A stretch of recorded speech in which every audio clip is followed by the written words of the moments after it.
그런 이야기 많이 하시더라고요. 네, 그런 이야기를 뭐 댓글로도 그렇고 다른 쪽으로도 많이 듣는데, 예, 반갑습니다, 원객님.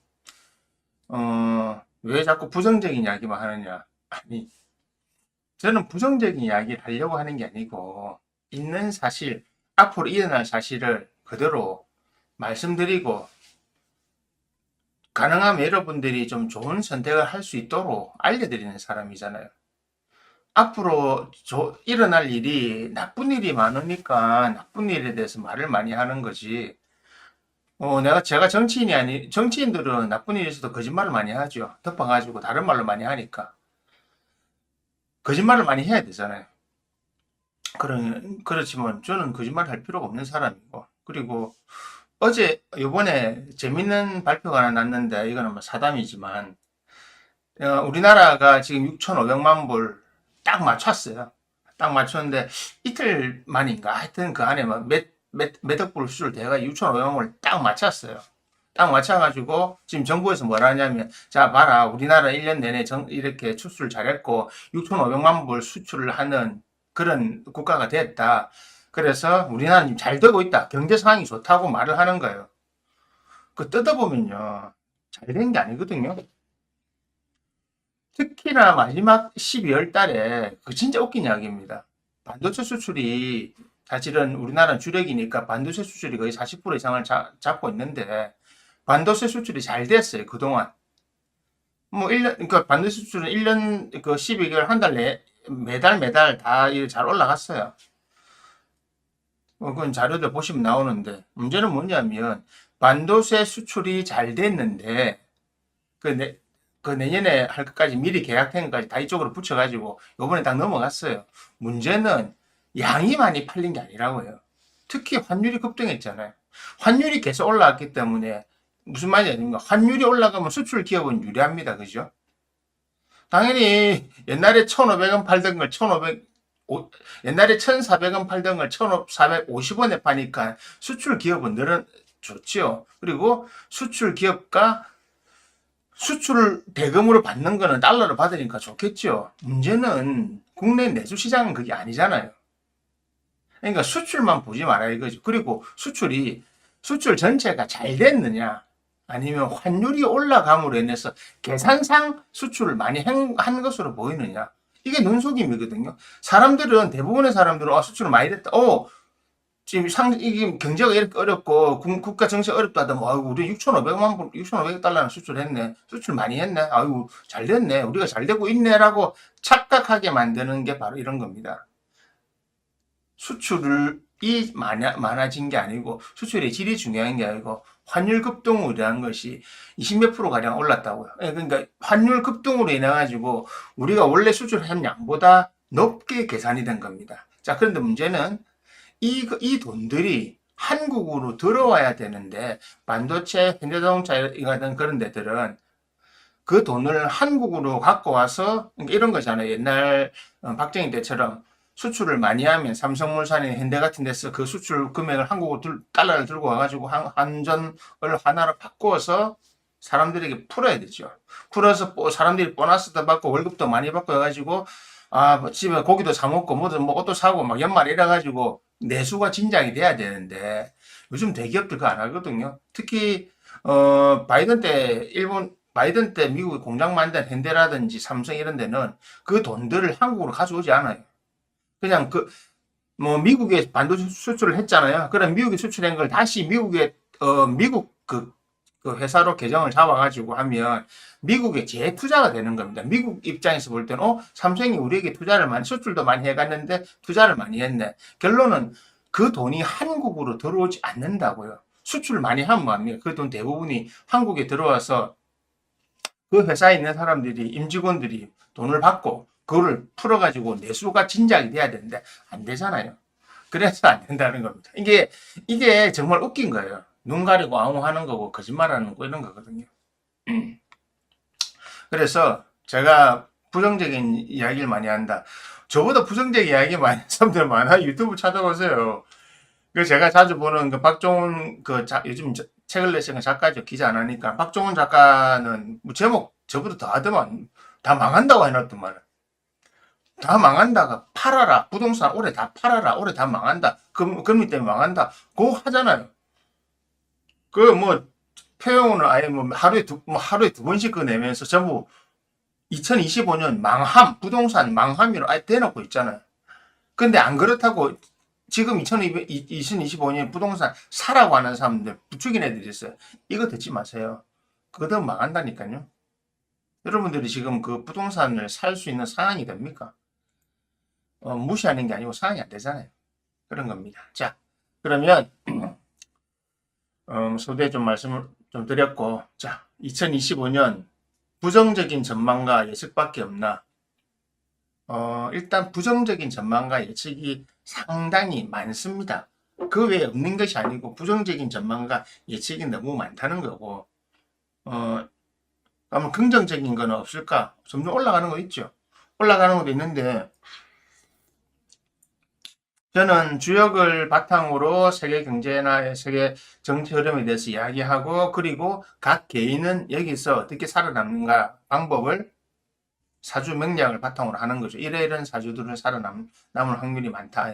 많이 살아남는다. 그리고 살아남을 사람이나 살아남지 못하는 사람이나 그럼 어떻게 생활하고 해야 돼? 마음가짐을 갖고 생활을 해야 되냐. 그걸 말씀드리는 게 제가 수행입니다. 그래서 이 세 가지가 항상 공통적으로 가죠.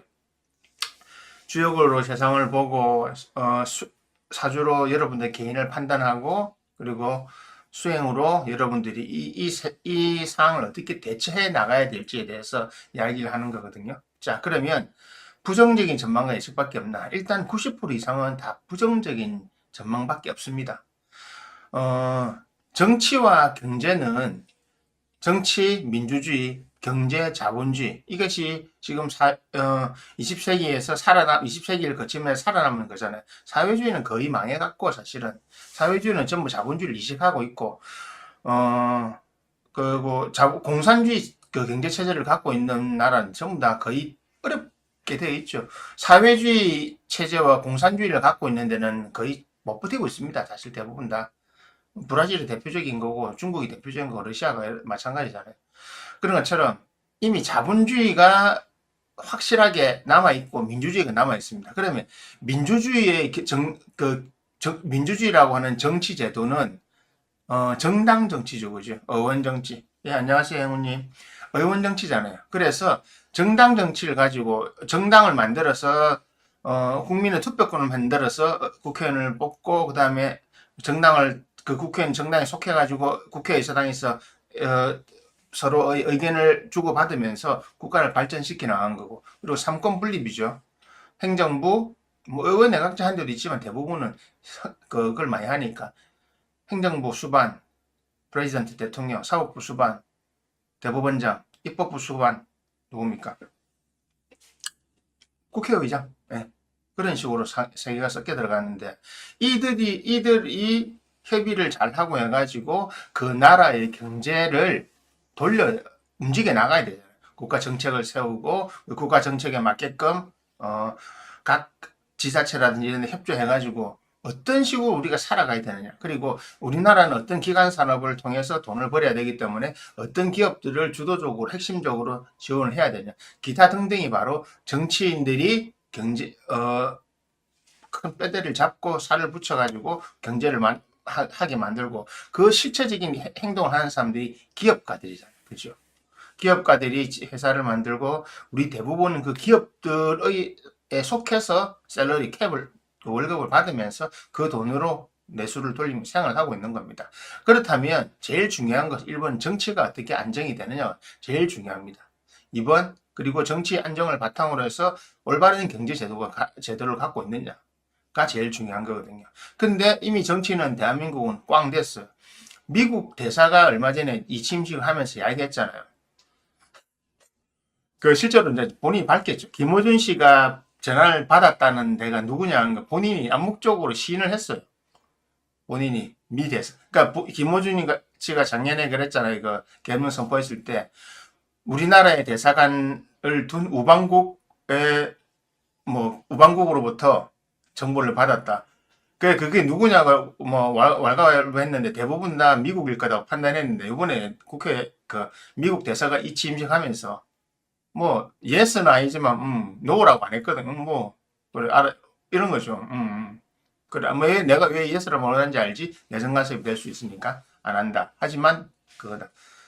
그 우리나라 말로 부산말로 우리말 나와 빡쳤더라고요 대사가. 왜냐하면 대사가 아무 연락도 못 받고 자기 입으로 가서 자다가 연락받았다.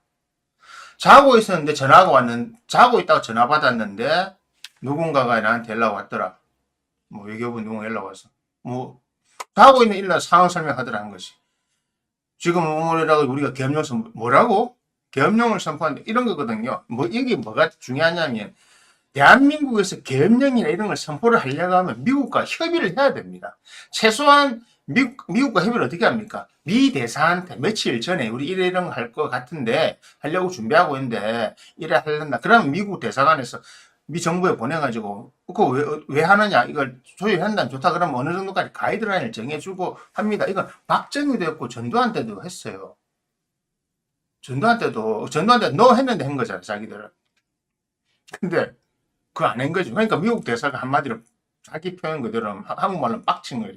자고 있다 전화 받았는데 결명한데 뭐가 어떻게 됐어? 확인해가지고 조태호하고 그 대통령 비서실에 전화 안 받고 어쭈? 국회 한국 대한민국 외교장관 전화 안 받고 어쭈? 바로 그 말이 그거잖아요. 전화를 다 씹더라 안 받았다. 그래서 상황을 딱 그러니까 미국 정보 라인이 있잖아요. 미 8군하고 쫙 돌리보니까 상황이 이렇고 아래 쭉 정보가 들어왔다 이거예요. 그래서 바로 전화를 해준 거죠. 이걸 왜 말씀드리냐면 한국 안에 있으면 지금 좌우로 나눠져가지고 좌도 그렇고 우도 그렇고 뭐 진보 보수로 나눠져고 서로 싸우고 있는데 OECD 국가에서 계엄령이라 마샬로우라고 하는 거죠. 그러니까 뭐 무력에 의한 힘에 의한 어떤 법이란 뜻입니다. 마샬이 무술할 때 무자거든요. 무술이란 뜻이거든요. 다른 말로 하면 마샬로우라고 하는 계엄령이 이렇게 선포될 수가 없어요. 계엄령이라고 하는 것은 아프리카나 아니면 미얀마 이런데 정말로 떨어지는 국가에 사는 거지 OECD 국가에서는 선포될 수 없다고 생각한 것이 선포가 되면서 지금 엉망진창까지 간 거잖아요. 엉망진창까지 가다 보니까 어떤 일이 발생합니까? 대외 신인도가 너무 떨어졌어요. 대외 신인도가 떨어지면서 우리나라 경제가 헤지펀드냐 이런 애들의 먹이가 된 거예요. 지금 우리나라의 경제 수장도 아무것도 없고 엉망진창 무주공산이에요. 그런데 우리나라는 달러를 많이 갖고 있거든요. 국민연금이나 기타 등등. 근데 기업체에 달러를 빼올 수 없잖아요. 기업체에 달러를 빼올 수 없는데 다른 나라에서 볼 때 우리나라는 무주공산. 저 항상 눈독 들이는 게 국민연금입니다. 국민연금에 몇백억 달러, 몇천억 달러 자산들. 이게 헤지펀드의 타겟이 된 거잖아요. 펀드들. 그래서 얘들이 환율을 계속 올리는 작전을 쓴 거예요. 그러니까 작전을 딱 쓰면 환율이 쭉 올라가면 이거 방어하기 위해서 국가에서 해야 되는데 원래는 정상적인 시장 경제에서 꼭 올라가도 다른 기업들이나 이런 데 주가를 방어를 해야 되는데 이거 환율 방어 못 하잖아요. 왜? 주식 엉망이니까. 돈이 없잖아요. 그러니까 어떻게 국민연금에 막아라. 국민연금이 사들이면 올라가잖아요. 그럼 이거 얘들은 그때 올라갈 때 파는 거예요. 팔면 내려가지요. 그럼 얘들은 차익 가져갔잖아요. 그러면 또 있다가 또 올리는 거예요. 쫙 끌어올리면 이거 막으려고 올라가면 그때 다시 파는 거죠. 그래서 지금 돈이 새 나가고 있는 겁니다. 그냥 먹이가 되는 거예요. 자, 이것이 단점이 뭐냐면 우리나라가 지금 이 방송을 듣고 보고 계신 분들 그리고 지금 40대 이후에 40, 50, 60, 70, 80대까지 있는 이분들이 지금 40대에 있는 여러분들이 60, 70, 80, 90까지 살아가면서 실제로 사용해야 할 돈이란 말입니다. 이게. 그 돈을 미리 빼먹고 있는 거잖아요. 이 빼먹는 것이 빼먹으면 왜 안 되냐면 이 돈은 원래 건드리면 되는 돈이 아니에요. 이거는 환율 방어나 주가 방어를 하기 위해서 하는 게 아니고 이 돈을 외국이나 다른 데 투자를 해가지고 계속 돈을 불려가지고 앞으로 국민연금을 통해서 여러분들이 정년퇴직을 한 후에 노후에 받아야 될 그 연금들을 지금 원금만 넣은 거잖아요. 이 원금에 이자를 불려가지고 여러분들에게 돈을 돌려줘야 될 돈인데 이자를 불리기는커녕 원금을 까먹고 있잖아요. 소위 말해 이것이 제일 많이 쓰는 게 공적 자금이라고 하는 게 바로 이겁니다. 공적 자금이라고 이름 불리는데 사실 공적 자금이 아니에요. 공적 자금이라고 이름 붙이고 여러분들의 연금을 빼서 쓰는 거예요. 정권마다 다 뺏으죠. 이게 노르웨이 이런 데하고 완전 다르게 돼 있고 노르웨이, 스웨덴, 노르웨이 같은 데 이런 거 못 따도록 돼 있어요. 근데 대한민국은 아니죠. 뭐 미국은 하긴 하는데 미국은 재무부에서 돈을 엄청 찍어내는데 미국이니까 가능한 겁니다. 중국이 따라하다 엉망됐잖아요. 그래서 우리나라는 정치가 안정되지 않았고 그리고 우리나라 정치가 안정될 수 있는 상황이 지금 아닙니다. 아시겠지만 지금 공수처에서 눈치 본다고 잡아가지도 않으니까 내란죄 혐의를 받고 있는 성렬이 못 잡아가고 있고 지금 웃긴 게 무슨 경호처가 무슨 남들이 보면 무슨 뭐 정말 정의로운 사람 보호하는 데도 아니고 철조망 치놓고 딴 똘똘 뭉쳐있고 이건 못 잡아가서 이러고 아직 탄핵 안 나왔고 탄핵 결과 나오려면 이건 빨리 하려고 해요. 180일 안에 하려고 하니까 3월 안에 결과를 내려고 해요. 어쨌든 빨리 하려고 하더라고. 6개월 안 끌게. 자, 그러면 탄핵 결과가 가결로 나오면 그때부터 이제 두 가지가 벌어지죠. 가결로 나오면 성렬이는 이제 파면된 상태에서 이제 형사 재판 진행해야 되고 내란이 재판해야 되니까. 두 번째 대선을 준비해야 되잖아요. 대선 준비하고 그 며칠 그 3개월 안에 그 대선 결정해야 됩니다. 이번 대선은 이미 사실 답이 나와 있어요. 그대로 가면. 근데 문제는 이때까지가 최소 6개월이 걸리잖아요. 6개월이 걸리는 시간 동안 을사년은 다 지나갑니다. 근데 우리가 갖고 있는 폭탄들이 많이 있어요. 1번 환율, 2번 부동산. 근데 환율은 전체 우리나라 경제 자체 펀더멘탈을 약화시키는 겁니다. 근데 부동산은 이미 썩어 있어요. 부동산의 폐해는 여러분이 직격탄을 맞고 있어요. 대한민국의 내수시장이 무너진 가장 큰 이유가 바로 부동산 때문에 그렇습니다. 왜냐하면 부동산에 돈이 다 가 있으니까. 사람이 돈을 못 쓰잖아요. 지금은 대놓고 나오잖아요. 영끌족들이 못 버틴다고 하는 것이. 그 영끌족들이 바로 뭡니까? 30대, 40대, 50대 초반까지잖아요. 보통 30, 40대가 많죠. 제일 돈을 많이 쓰고 경제활동을 해야 할 사람들이 돈을 못 쓰는 거죠. 그렇게 되니까 어떤 문제가 발생합니까? 경제는 자본주의 경제에 연관되어 있거든요. 한 사람이 돈을 쓰지 않으면 다른 사람도 돈을 못 씁니다. 예를 들어서 내가 음식점 가는 비용을 줄이고 한 달에 10번 갈 거를 3번으로 줄인다면 나만 그렇습니까? 그러면 내가 안 가던 7곳이 있잖아요. 그 매출이 줄어들죠. 이런 사람들이 1000개가 생기면 그 7곳 매출이 다 줄어들죠. 그러면 그 사람들도 경제 활동을 못 하는 겁니다. 나는 옷집을 하고 있으니 내가 돈이 안 되니까 음식점을 안 갔단 말입니다. 그러면 음식점에 있는 나머지 7곳들도 나한테 옷 사라고 합니다. 그럼 나한테 옷 사라고 하면 나도 여기 돈 못 주죠. 그것이 악순환이 된다고 하는 겁니다. 그것이 여러분들이 놓여있는 상태고 그래서 부동산에 돈이 다 가 있기 때문에 돈이 안 도는 겁니다. 그래서 이 환율은 외부적인 거고 부동산은 내부적인 건데 이 부동산을 해결할 방법이 없어요. 왜냐하면 부동산을 살 수 있는 여력을 가진 사람이 없단 말입니다. 왜? 지난 한 4, 5년간 특히 2000 코로나 전에 해가지고 영끌이란 말이 나왔을 때 부동산을 살 여력이 있는 사람들이 거의 올인을 다 했어요. 예, 지금은 정상적인 방법으로 살 수 있는 사람이 없단 말입니다. 그러면 이 문제를 어떻게 해결해야 되느냐? 미안한데 해결 방법이 없어요. 지금 뭐냐면 부동산을 자꾸 그러니까 국가적인 재난 사태 같은 게 올 것 같으니까 부동산을 그 억지로 공투자금으로 버티고 있잖아요. 지금도 또 얼마 전에 또 금리 내린다는 금리 내려가지고 대출 받으라는 거잖아요. 주택담보대출, 전세자금담보대출이 뭐 그것 때문에 어떤 사람은 그러잖아요. 그런 사람 내가 정말 미워하고 바보 같다고 하는데 그 사람들이 하는 논리는 이겁니다. 주택담보대출이 있고 전세담보대출이 있으니까 우리같이 돈 없는 사람도 집을 사서 집이라도 한 칸 가질 수 있는 거 아니냐. 그럼 우리는 집 가지지 말란 말이냐. 예, 가지지 말라고요. 제가 늘 이야기해요. 팔자에 집을 가져야 될 사람이 있고 못 가질 사람이 있다고요. 근데 아무나 다 가지니까 문제라고요. 전세자금담보대출이 우리나라에서 70% 80%까지 해준다고 어디 있습니까? 그 비슷하게 해갖고 모기지로 해가지고 망한 게 미국이잖아요. 그 미국 그때 망해갖고 얼마나 금융 타격 왔습니까? 그런데 웃긴 게 그 사람들은 망했지만 은행은 망하지 않았다고요. 지금도 그런 상황이라고. 그래서 자 여기까지는 뭐 제가 늘 하는 그런 이야기고 자, 그러면 부정적인 전망 다 했습니다. 예측도 했고. 그러면 점점 좋아지는 어떤 것이 있을까? 주식 투자 중에 제가 다른 채널에서 얘기했지만 그건 저만 하는 거 아니에요. 근데 저는 전문적인 거는 다른 채널 들으시라고 큰 맥으로 말씀드릴게요.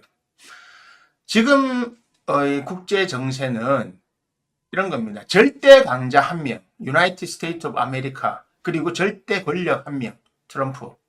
이를 제외하고 나머지 시진핑은 좀 깝치다가 옛날 말로 개기다가 이렇게 내려. 왜냐면 넘버 2, 시리즈 넘버 2가 넘버 1으로 올라가려다가 원이 두드려 맞고 지금 넘버 2로 딱 찌그러져 있는 거고, 나머지는 아예 비교 대상이 아무데도 없어요. 전 세계가. 그러니까 정상적인 자본주의 경제 체제로 돌아가고 있지 않습니다. 돌아가고 있지 않다 보니까 모든 돈이나 기타 등등이 어디로 모입니까? 그러니까 우리나라도 국장 말고 미국에 투자는 서학개미라고 해요. 서학들을 투자 많이 하죠. 거기 포인트 잡으시라고요. 그리고 대한민국에서도 투자될 할 만한 기업 몇 개 있는데, 항상 막 현대자동차, 하이닉스 몇 개 있는데 너무 올라서 뭐 돈이 안 되지만 앞으로 계속 오를 겁니다. 삼성은 이미 떨어지고 있는 거 알고 있고, 삼성이 이번에 앞으로 더 떨어질 게 젠슨왕이 또 언급했잖아요. 젠슨왕이 뭐랬냐면 삼성 HBM 잘 만들고 있다, 기대하고 있다. 기대하고 있다 하지만 정작 자기들 것을 쓰는 데는 하이닉스예요. 그냥 기대하고 있다. 그 말은 뭐냐, 삼성이 지금 2년 연속 계속 빠꾸 당했거든요. 엔비디아 이거 못 맞춰가지고. 근데 하이닉스는 받아 쓰고 있어요. 그러니까 그냥 외교적 멘트를 한 거잖아요. 삼성 보고, 야, 너 좀 잘해라. 내 너가 아직 버린 거 아니다. 근데 사실은 젠슨왕은 삼성한테 원한이 좀 있거든요. 옛날에 삼성이 젠슨왕 10년 전에 엄청나게 무시했거든요. 그런 사건이 있어요. 인터넷 찾아보면 나옵니다. 그때 유명한 사건이 있어가지고 젠슨왕이 사실 거들떠 보지도 않지만, 그러니까 삼성은 10만 전자가 안 되는데 지금 5만 전자, 4만 전자까지 내려왔잖아요. 근데 그거 삼성은 해보고 할 수가 없어요. 평택에 반도체 공장 짓는데 저 공장 다 지었을 때가 문제예요. 저 공장 다 지었을 때 자기들이 무엇을 팔 거냐, 파운드리 파는 거다. 애매해요. 그냥 한마디로 종합 공장을, 반도체 종합 공장을 지어놓은 거예요. 아예 특화되지 않았다는 거예요. 그러니까 근데 저거는, 저런 형태는 이미 중국에서 만들고 있어요. 다 팔고 있어요. 중저가 제품은 중국에서. 원래 중저가는 중국이 꽉 잡고 있거든요. 일본은 지금 반도체를 되살리는데 어디로 갑니까? 중저가 안 하겠다고 비싼 거로 가겠다 하는, 그래서 10개 연합체가 해가지고 하고 있잖아요. 우리나라는 지금 그 상황이 안 되거든요. 하이닉스는 잘 치고 나가고 있어요. 그럼 하이닉스는 왜 잘 되느냐? 제가 우스갯소리지만 실제로 제가 하는 말이죠. 옛날에 이건희 회장이 마누라 자식 빼고 다 바꾸라 했는데 이 사람 마누라 자식을 다 바꿨잖아요. 이혼하고 새로운 짝을 만나서 새로운 딸을 낳았잖아요. 마누라 자식을 싹 바꿨어요. 이혼 소송하고 있어요. 그러니까 잘 된 거 맞아요. 그래, 삼성은 제가 3대 못 간다. 그러니까 지금에 다 이부진이가 하는 호텔 신라 면세점 다 철수 다 하고 있죠. 이서진이가 하는 A세컨즈가 뭐 자기 주력 사업인데, 여러분들 유니클로, 자라, H&M 말고 A세컨즈에서 옷 얼마나 사십니까? 잘 모르는 사람도 많고, 저는 A세컨즈를 지나간 가봤지만 들어가 사본 일이 없습니다. 자라에 다 있는데, 자라 짝퉁이잖아요. 자라 유니클로 짝퉁인데, 자라보다 패셔너블 하지도 않고 유니클로보다 이런 가격이 싸지도 않은데 다 그래요. 그래서 국장에 잠시 투자하지 말라고 하는 이유가 그겁니다. 가능하면 조금 저쪽으로 하고, 그리고 테슬라 이런 거 워낙 잘 되고 있으니까 그 외에 양자 컴퓨터는 아직 하지 마세요. 근데 AI가 지금 더 가장 핵심적인 분야거든요. AI 쪽으로는 한국도 AI 기업을 찾고 그쪽으로 투자하세요. 꼭 주식 하시고 싶으시고. 왜 그러냐면 앞으로 오는 시대는 AI가 핵심이 되는 거거든요. 이번에 젠슨왕도 그 얘기 했잖아요. AI가 핵심이다. 왜냐하면 로봇을 만들고 로봇택시, 자율주행 자동차의 핵심이 바로 AI이기 때문에 그렇습니다. 이 AI 이 발전 속도는 여러분들의 상상을 이미 뛰어넘었습니다. 그러니까 올해 같은 경우는 2025년에는 추론이 가능한 AI 모델, LMM 모델, 라지 랭귀지 모델을 만들게 된 이유가, 이제는 추론이나 이런 거잖아요. 자, 지금 AI는 이거 맞냐? 예, 맞습니다. 아닙니다. 의 개념이 좀 추론이 뭡니까?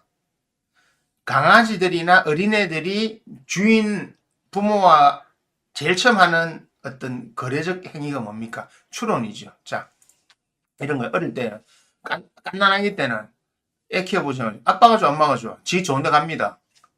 엄마한테 갑니다. 아빠한테 가는 사람 거의 없죠.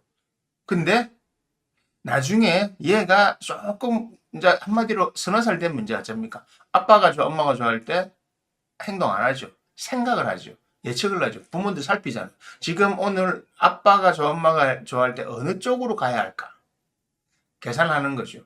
오늘 아빠를 섭섭하게 하면 내한테 뭐 없을까? 이 계산하는 것이 그게 바로 추론입니다. 미루어 짐작하는 거죠. 미루어 짐작하는 행위가 왜 가능하냐? 바로 이런 것들이 가능합니다. 이제 데이터가 쌓였기 때문에 이 추론 형태가 되는 겁니다. 이 추론을 하려고 하면 머리 엄청나게 우리가 머리 돌린다 하잖아요. 개들이 그렇잖아요. 딱 해가지고 나 줄 때 발 이러면 줄까 말까 하는데 눈치 계속 살피잖아요. 주인은 줘야 되나 말아야 되나.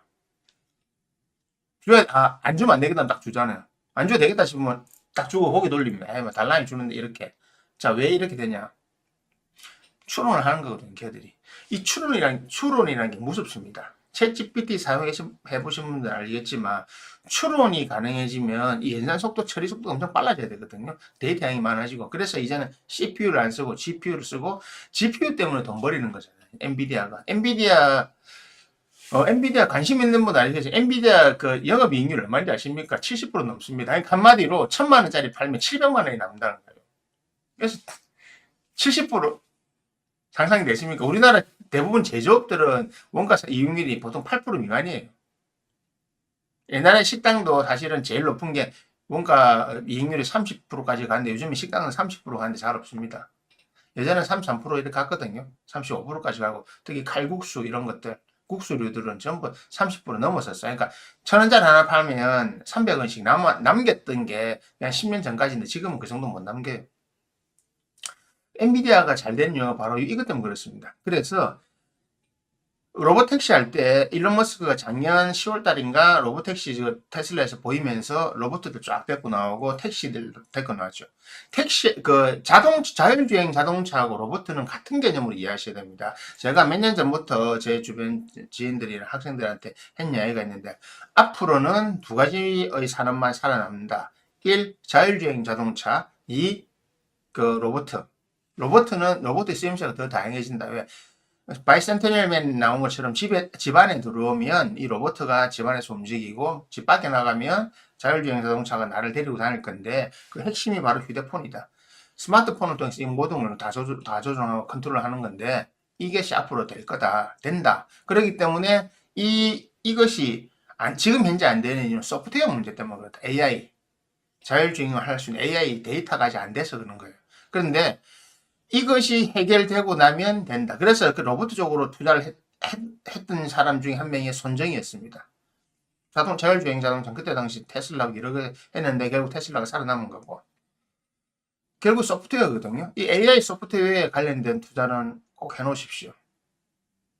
그건 앞으로 여러분이 상상하는 게 이상 투자금이 들어가야 됩니다. 처음에 샘 알트먼이 재작년인가 작년인가 그랬잖아요. 앞으로 AI 분야에 몇천조 경단위가 들어가야 된다니까 사람들이 그때 뭔 소리 하고 있노? 그래 돈이 드나 이랬는데 이제 보니까 들어가겠는 거예요. 그러니까 AI 분야는 앞으로 여러분들이 상상하는 것 이상으로 발전합니다. AI 분야가 한번 뛰어넘으려면 양자 컴퓨터가 나와야 된다. 그건 아직까지 어려워요. 이번에 전순왕도 알겠지만 양자 컴퓨터는 빠르면 15년, 느리면 25년. 그러니까 저는 한 2045년 정도로 보고 있거든요. 실용화 되는 게. 그러니까 그게 되려고 하면 자율주행 시스템이 나오고 나서 몇 번 더 발전해야 돼. 그 양자 컴퓨터를 만드는 데 있어서 소프트웨어 문제가 아니고 하드웨어적인 부분. 그러니까 열을 어떻게 처리할 거냐 이런 것들. 그냥 히토류 말고 다른 부분이 나와야 돼요. 그거는 좀 전문적인 거라서. 그런데 이런 것들을 제외하고 그러니까 지금은 양자 컴퓨터까지는 보지 말고요. 양자 컴퓨터 전에 AI는 2035년까지 계속 발전합니다. 그래서 지금이라도 양자 컴퓨터에 관련된 거 그리고 서버 데이터를 모아놓는 서버나 아니면 이거 처리하는 그래픽이라든지 그리고 그에 관련된 이제는 앞으로는 작은 형태로 나오거든요. 그러니까 그러니까 실제 터치가 가능하지 않는 거. 그거 지금 구글이 어디서 만들고 있잖아요, 지금. 이렇게 생각하시면 돼요. 양자 컴퓨터의 개념이 나오고 2035년에서 2040년 사이에 이때 되면 이제 여러분 실제로 이거 봅니다. 뭡니까? 아이언맨의 자비스 불러가지고 뭐 하지요. 저 치는 것처럼. 지금도 요번에 지금 얼마 전에 나온 게, CES, 라스베가스에서 매년 하는 전기자동, 박람회 있잖아요. 거기서 나왔잖아요. 터치하지 않고도 이렇게 누르는 거예요. 그러니까 우리가 영화 보면 막 이렇게 하잖아요. 화면 뜨고. 그것들을 이제는 실제로, 그거 가능하게 되려면 2035년으로 돼야 돼요.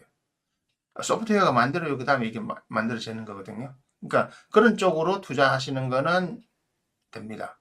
그거는 앞으로 살아남는 사업입니다. 근데 안타까운 점이 하나 있어요. 우리나라에 그거에 관련된 업을 하던 사람이나 스타트업 하는 애들이 대부분 미국으로 다 가고 있어요. 미국이 정말 엄청나게 빨아들이는 게 IT 강국 이스라엘도 빨아들이고 있고요. 이스라엘 영어를 하잖아요. 그러니까 이스라엘에서 잘 된 애들은 대부분 좀 되면 그래서 딱 회사 설립되면 미국이 사가요. 그 기술을 사가면서 어떡합니까? 이거 뽑아가는 거죠. 유니콘 갭이라 하잖아요. 그쪽으로 쭉 뽑아가는 거예요. 우리나라도 마찬가지입니다. 왜 그런지 아십니까? 격차 많이 나는 데는 한국에서 받을 수 있는 연봉이 10배 이상, 10배 차이가 나요. 내가 자료 보니까. 한국에서 이 회사를 만들어서 받아들일 수입, 그리고 국가로 받아들일 수입, 그러니까 국가에서 뭔가 뭘 따내고 기업에서 안 되니까 국가에서 뭘 투자를 따내려는데 투자를 해주질 않는 거예요. 국가에서는. 왜? 우리나라 R&D 예산이 뭐 6천억밖에 안 되니까 줄 게 없는 거잖아요. 그 학교 다 갈라지면 없으니까. 근데 그래서 한국에서 그리고 자기 회사에 들어가면 받을 수 있는 연봉을 미국에 콜해서 전화해보니까 미국에서 야, 더 줄게 없나? 당연히 가죠. 그래서 유출 많이 됐습니다. 지금도 되고 있고. 또 사실은 저도 그래요. 어지간하면 미국 가라. 한국은 답 없다. 한국에 희망을 걸지 마라. 한국은 희망을 걸 수 있는 나라가 아니다. 그래서 외국으로 갈 수 있는 상황이 안 되면 저거로 하는 겁니다. 이 주식 투자는 일단 국장을 무시하세요. 정말 대한민국 국민 여기 생각하지 마세요. 그 제가 천천히 다루겠지만 이제는 국가의 개념이 의미가 없습니다. 국가보다 힘센 기업들이 나왔잖아요. 거대 기업들이 나와 있잖아요. 그 기업에 대해서 투자하고 그러고 글로벌이잖아요. 꼭 대한민국에서 뭐 하려 하지 마세요. 그래서 점점 좋아지는 것들은 AI 분야, AI 관련 분야, 그리고 서버, 데이터 서버 저장하고 하는 이런 분야, 그리고 AI 관련된 유저러블 사용하는 사용 기기들이 있잖아요. 그런 것들은 더 발전합니다. 그래서 CES 요번에 이제 끝났으니까 라스베가스에는 CES 한번 자료들을 쭉 보세요. 뭐가 나와 있는지.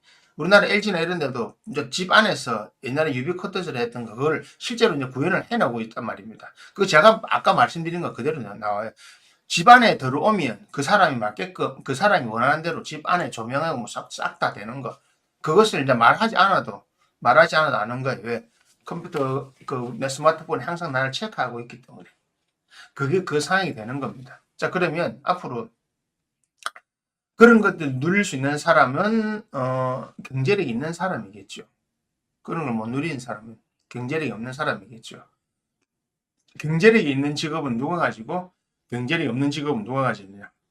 공통적으로 나온 게 있습니다. 그거는 우리나라뿐만 아니고 저만의 주장이 아니고 전 세계 공통적으로 IT 쪽으로 선도하는 업체들, 그리고 빅테크를 가지고 있는 그 CEO들이나 아니면 그쪽 관련된 전문가들이 꼭 하느냐, 이게 뭔지 아십니까?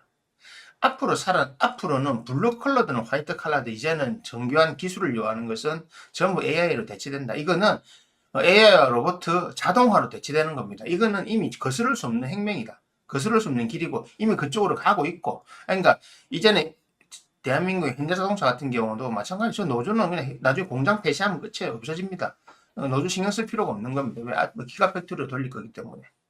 이거는 예전에 그 독일도 그렇고 영국도 그렇고 대처가 한번 다 날려버렸잖아요. 그건 똑같은 상황이 벌어집니다. 누군가나 날려버리면 됩니다. 그리고 더 이상 할 수가 없어요. 할 의미가 없어요. 한국에서 공장을 하는. 이제는 사람이 투입되는 거나 의미가 없단 말입니다. 왜? 블루 컬러든 화이트 컬러든 이 직업을 이제는 다 기계로 대체할 수 있거든요. 그 기계로 대체하는데 기계화되고 있는 것 로봇가 엄청 올라가고 있잖아요. 단순 작업은 다 할 수 있을 정도 올라가 있고 이제 이것들을 복합적으로 할 수 있는 그 AI가 처리 속도가 엄청 빨라지고 있고 넉넉 잡고 35년입니다. 제가 말하는 그러니까 이것들이 여러분들이 그러니까 공상과학 영화에 나오는 것처럼 바이센테니얼 같은 로봇가 나와서 나를 돌봐주고 하고 밖에 나가면 차 타고 뭐 그 무인 그 자율주행 자동차 차를 타고 다니게 만드는 것이 실제 지금 빅테크를 하는 그런 기업들이 앞으로 만들려고 하는 세상이고 이 기업의 주도적 을 누가 가지고 갈 거냐. 자동차 분야는 자동차 자율주행에는 미국과 중국이 지금 둘이 사실은 미국이 중국을 무시할 수 없어. 이 부분은 그냥 안고 가야 되는 거예요. AI는 미국 그리고 더욱큰 나라가 저, 저 이스라엘 그리고 중국입니다. 일본 쫓아가려고 하고 AI도 중국이 우리나라를 앞지른 지 오래됐어요. 우리나라 AI 기술은 사실 중국을 따라갈 수 없습니다. 이미 없습니다. 그건 현실입니다. 그래서 한국에 있는 AI 기업 투자하지 말라고 하는 게 바로 그겁니다. 중국 투자 안 되잖아요. 미국에서 그 찾아가 하십시오. 그래 하는 것 방법이 없습니다. 그래서 요거는 살아납니다. 100% 살아납니다. 이 부분 앞으로 좀 더 말씀드리겠지만 그래서 이 AI 관련된 사람들이 앞으로 블루 컬러, 화이트 컬러 다 대체가 되는데 대체가 안 되는 유일한 직업이 앞으로 오래 갈 직업이 있다. 그는 인간의 본성상 대체가 안 되는 겁니다. 페이스 투 페이스. 얼굴을 맞대고 사람과 사람 간의 어떤 릴레이션십, 관계십으로 해야 되는 업종은 대체될 수 없다. 자, 지금 컴퓨터로 피아노 이제 미디 같은 거 연주하게 되면 정말로 정교한 음악을 연주할 수 있어요. 기계로 샘플링하고 다 하면 정말 박자 틀리고 뭐 드럼 같은 거는 정확하게 딱 나와요. 아예 틀린 거 없이. 하지만 사람이 치는 거 이제는 조성진이나 이런 류의 그런 사람들이 고급 문화가 되고 이제 그들에게 들어간 돈이 더 많아집니다. 그걸 향유하고 싶은 사람 많으니까 그들의 음악을 들을 수 있는 사람들 실제로 그 공연을 보고 음반을 사고 다른 행위를 하는 사람들 그것처럼 사람이 꼭 필요한 것들은 살아남는 거죠. 자, 생각해 보십시오. 제가 요번에 서울 그 2박 3일 갔다 온 거는 오로지 그 상담하러 갔다 왔어요. 하여튼 여름에 한참 보고 왔는데 그 진짜 아침에 11시부터 앉아가지고 저녁까지 계속 사무실에 앉아 진짜 밥도 그 앞에 나가서 국수 한 그릇 먹고 들어오고 저녁에는 바빠가 쉽게 먹었거든요. 햄버거 시켜가지고 먹고 한 10시까지 하고 이랬는데 여러분들 생각하실 때 그래 상담 또 그 정신과 상담 그리고 저 가끔 타로도 보니까 타로 봤을 때 로봇가 해주는 게 좋아요? 사람이 해주는 게 좋아요? 여러분들은 상담을 받으러 가고 뭐 하는 이유는 인간과 인간의 교감을 얻기 위해서 하는 거거든요. 공감하고 교감하는 행위이기 때문에 그런 것들. 그리고 이제 고급 레스토랑 그런데 정겨운 식당 이런 거. 이제 그런 것들 어머니 손맛으로 느낄 수 있는 한상 정말 이래 밥 차려주고 하는 것들은 이제는 비싼 노동력으로 대체한 거 가격이 올라갑니다. 지금도 올라가고 있잖아요. 지금도 정식 한 그릇 2만 원 넘는 데 많고요. 그냥 떡갈비 해가지고 부산도 떡갈비가 주는 떡갈비 한 요만큼 주고 밥 하고 반찬 하나 주는데 3만 얼마예요. 직접 떡밥을 구워주고 맛은 좀 없지만 어쨌든 그런 것들은 그런 가격이 비싸단 말입니다. 근데 밖에 파는 떡갈비 있어요. 그냥 공장에 받아가지고 패티 해가지고 해주는데 그럼 만 원 좀 이쪽저쪽 해요. 근데 저기는 웨이팅하고 줄 서서 기다리는 거죠. 캐시 테이블로. 왜? 사람들은 그걸 원하니까. 내가 한 달에 한 번 정도는 이걸 먹겠다가 되는 겁니다. 그래서 사람과 사람 대면하는 건 앞으로 무조건 살아남는다라고 했던 거고 그런 것들이 이제 고부가가치가 된다. 로봇이나 자동화나 대체 안 되는 것이 반드시 있어요. 자, 여러분들 그거 CD가 아무리 있어도 지금도 LP판 듣고 있으면 내 주변에도 있거든요. LP 계속 그거 음질 안 좋아. 왜 사냐고. 그래도 그 아날로그는 좋대요. 판 틀어줘. 사실 음감은 좋지 않아요. LP가. 하지만 그 감각. 사람은 여러분들도 나이가 들면서 감성, 감각, 감정적인 거, 공감 이게 들어가잖아요. 그래서 그런 것들 해줄 수 있는 직업들은 앞으로 영원히 오래 살아남습니다. 영원히가 아니고 오래 살아남습니다. 자기 죽을 때까지 할 수 있어요. 내 체력이 허락한다면. 그 외에는 전문 기술 더 빨리 되는 겁니다. 의료 기술 지금 많이 하고 있거든요. 일본에서 지금 진짜 발달시키고 있는 로봇이 있거든요. 섹스토이, 섹스 로봇. 그거는 왜 지금 판매를 못 하고 있냐? 다른 것 때문에 판매 못 하고 있어요. 이미 그거 잘 만들어서 정말 잘 만들어지고 사쓰는 사람도 있어요. 예. 그러니까 말 안 되는 여자보다 나으니까. 그거 발달 속도는 엄청나게 빨라요. 일본이 그런 거 많이 발달해요. 그렇기 때문에 AI 관련 분야 꼭 투자하십시오. 뭐 다른 거 반도체 이런 거는 이미 잘하고 있는데 AI 분야는 저는 주식 투자 안 하기 때문에 그는 보기만 보지만 하지는 않는데 AI 관련된 분야는 꼭 찾아가시면 좋을 겁니다. 예. 그게 앞으로 점점 좋아지는 거고 부동산 가능한 빨리 파세요. 부동산 그러니까 건설업, 건축업 관련된 건 하지 마세요. 왜냐하면 건축업 자체가 앞으로 안 될 겁니다. 왜냐하면 건축을 할 일이 별로 없거든요. 자꾸 신축 좋아하는데 신축 들어갈 일이 별로 없잖아요. 지금도 지어놓은 거 많잖아요. 이거 지어놓은 거만큼 부수고 새로 들어가야 되는데 제가 말씀드리지만 그 동네에는 이제 사람이 들어가지 않습니다. 그러니까 서울 아파트가 올랐다고 해서 모든 사람이 서울에 아파트를 사는 아니잖아요. 서울의 도봉구, 노원구, 강서구, 저 은평구 이런 데 안 올라요. 강남 3구 그리고 동작구 이런 몇 개만 그것도 그 라인에만 올라요. 강남도 뭐 저 강남구 오면산 이런 데 그런 데 안 올라 밑에 서쪽 이런 데만 오르잖아요. 그래서 특정 지역만 오르는 거고 이미 특정 지역은 이미 그 동네 지주들이 이미 돈을 다 갖고 있잖아요. 그래서 불과 여러분들이 들어갈 수 있어서 부동산 투자를 할 수가 없습니다.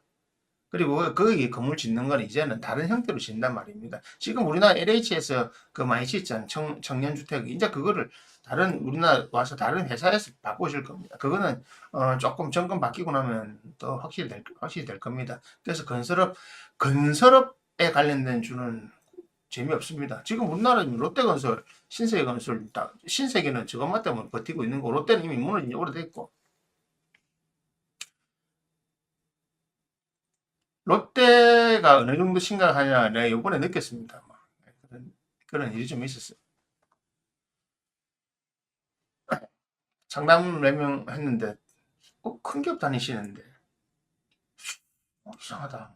이 기업은 이분이 다니는 기업이 큰 건데 내가 유통하고 이런 기업이 몇 개 되는 게 없잖아요. 기업 떠오르는 게 신세계 아니면 롯데라고 뭐 그런 거 롯데 맞더라고요. 그렇게 되는 겁니다. 그러니까 탈출하고 있어요. 거기 있는 사람들이.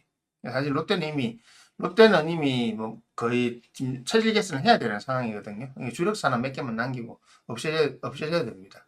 웃긴 거 아십니까? 부산에 롯데백화점이 4개인가 있었어요. 지금 서면 롯데 본점, 동네 롯데, 그리고 광복동 롯데, 그리고 또 하나 뭐였지? 센텀 롯데. 이 롯데백화점 4개가 부산의 신세계 백화점 하나 매출보다 작습니다. 절반이 그렇더라고요, 매출이. 그 정도예요. 롯데는 이런 사업인데 그 정도입니다. 그러니까 오늘은 일단 국장 말고 서학으로 좀 가셔가지고 AI 관련 분야는 하십시오. AI 관련 앞으로 계속 올라갈 거기 때문에 그래 투자하시면 되겠다. 그리고 국내에서 건설업, 건축업에 관련된 거 하지 마시고 그게 이제 오늘 하고 싶었던 이야기였습니다. 뭐 궁금하신 거 있으면 댓글 주시고요. 부정적인 게 원래 좋은 겁니다. 그 피할 수 있는 거잖아요.